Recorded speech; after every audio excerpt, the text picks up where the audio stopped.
کلیکرز نامی کھلونا جسے کلکس یا نوکرز بھی کہا جاتا ہے، یورپ اور امریکہ میں 1960 کی دہائی کے آخر اور 1970 کی دہائی کے اوائل میں اپنے عروج پر تھا۔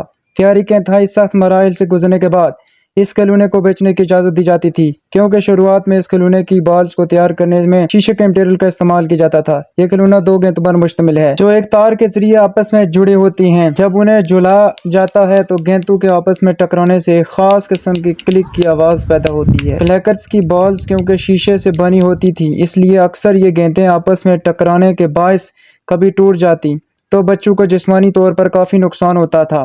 بعد میں انہیں بالز کو پلاسٹک کی بالز میں تبدیل کر دیا گیا۔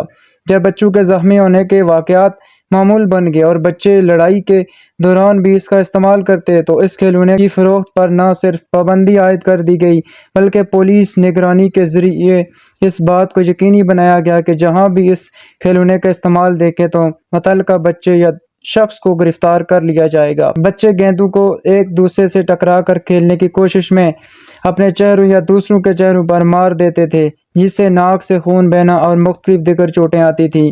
علاوہ ازیں پلاسٹک کی گیندیں کبھی کبھار ٹوٹ جاتی تھیں اگر وہ زیادہ زور سے ٹکراتی تھیں، جس سے تیز دار کنارے بن جاتے تھے جو کہ چوٹ کا باعث بن سکتے تھے۔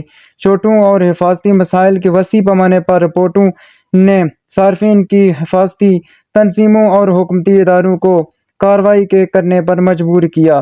1970 کی دہائی کے وسط تک بہت سے ممالک بشمول امریکہ اور کینیڈا میں کلیکرز کو مارکیٹ سے ہٹا دیا گیا۔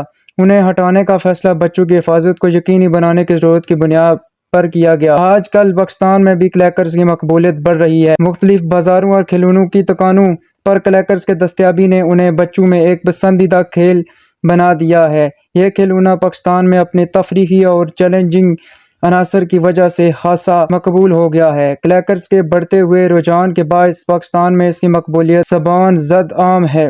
بچے اور نوجوان ان گیندوں کو ایک دوسرے کے ساتھ جھلانے اور مختلف جھلانے کی تکنیکوں کو آزمانے کے لیے پسند کرتے ہیں۔ بازاروں میں کلیکرز کی متنوع اقسام کی دستیابی نے انہیں مزید مقبول بنایا ہے اور یہ کھلونا تیزی سے بچوں کے درمیان عام ہوتا جا رہا ہے۔